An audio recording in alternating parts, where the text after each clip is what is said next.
Halo adik-adik, selamat pagi. Pada kesempatan kali ini saya akan menyampaikan ringkasan atau rangkuman materi TIK atau Teknologi Informasi dan Komunikasi kelas 9 SMP semester 2. Jadi karena sebentar lagi semua materi akan berakhir, untuk itu saya akan meringkas kembali mulai dari bab 6 sampai bab 9 yang merupakan materi di semester 2 ini. Jadi untuk itu kita akan mulai saja dari bab 6. Di bab 6 ini kita akan berbicara tentang berbagai layanan internet. Internet merupakan suatu jaringan komputer.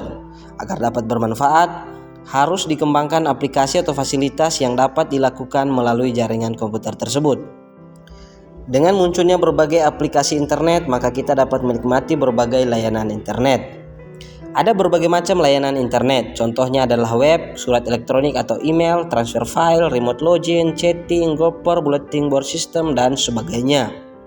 Salah satu bentuk layanan internet yang baru berkembang dan banyak diminati pengguna internet adalah blog atau weblog.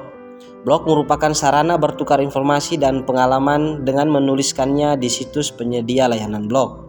Kita dapat mengomentari setiap tulisan atau posting di blog. Ada banyak situs penyedia layanan blog, misalnya Blogger, Blogspot, Blogsam, WordPress, Blog Boleh, Keren Backend, dan sebagainya.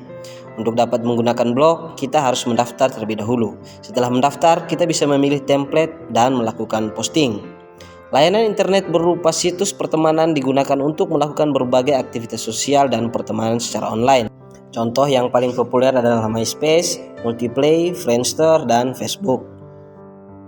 Berikut kita masuk di bab 7 tentang mencari dan memanfaatkan informasi dari internet. Internet merupakan gudang informasi. Di dalamnya terdapat informasi yang sangat banyak. Diperlukan berbagai metode untuk menemukan informasi yang sangat relevan. Metode yang populer untuk mencari informasi di internet adalah menggunakan mesin pencari dan memanfaatkan ensiklopedia online. Contoh mesin pencari adalah Google, Yahoo, MSN Liveshare, Lycos, AltaVista, dan Alexa. Sedangkan ensiklopedia online yang populer adalah Wikipedia. Untuk mencari informasi dengan mesin pencari dilakukan dengan menuliskan kata kunci pada kotak pencarian.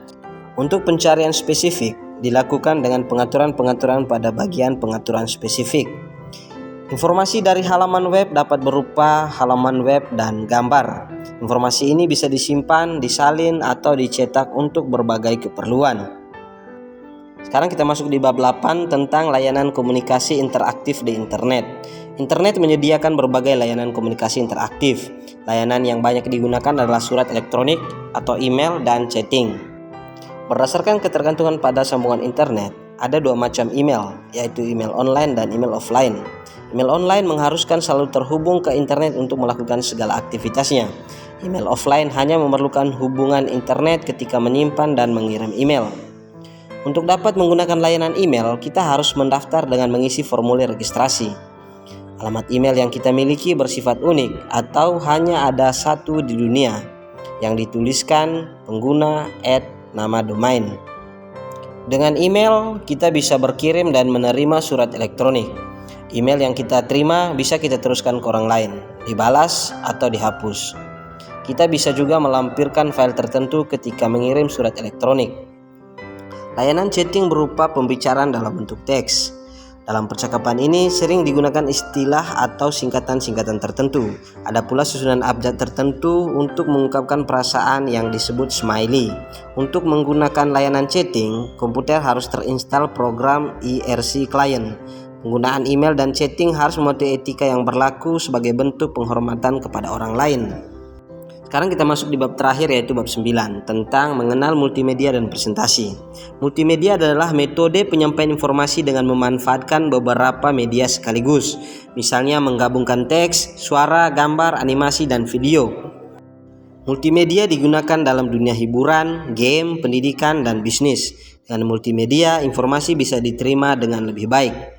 Internet secara intensif memanfaatkan file multimedia dan presentasi sehingga dapat menampilkan informasi yang menarik dan interaktif.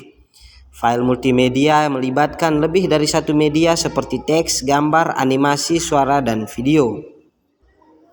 Untuk membuat presentasi digunakan program pengolah presentasi seperti Microsoft PowerPoint, OpenOffice Impress, Color Presentation, dan lain-lain. Ke dalam slide presentasi dapat ditambahkan berbagai objek grafis dan multimedia untuk menampilkan presentasi yang menarik dan interaktif. Peralatan yang mendukung presentasi adalah proyektor LCD, sehingga tampilan presentasi bisa diikuti lebih banyak orang sekaligus. Baik, demikian yang bisa saya sampaikan. Terima kasih dan selamat.